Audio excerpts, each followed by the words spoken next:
Don't mind me, I'm just trying to beat this high score. There we go.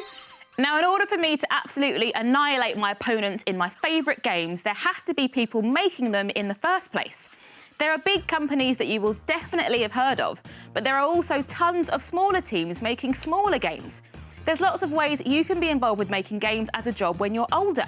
I met two people who've made their own so they could give you their top tips. So tell me about your game. Our game's called The Contractors.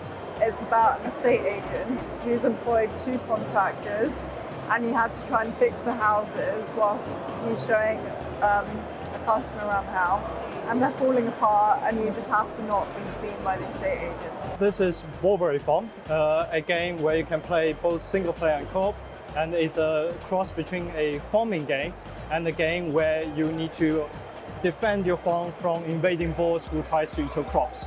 So you're an indie games producer. What does that mean?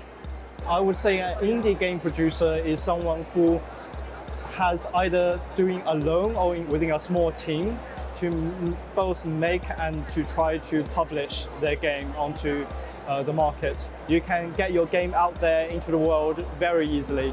So I think that right now is a really great time to be an indie developer. What advice would you give to kids who want to make their own games? So there are a lot of people who want to make their dream game, something that they would love to play, and I think that's great. But what I would suggest on top of that is that they also try to think of a game that will be fun to make as well. I would go online, and there are lots of resources out there.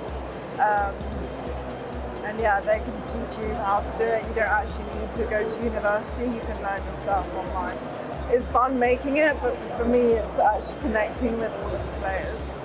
That's where the real magic happens.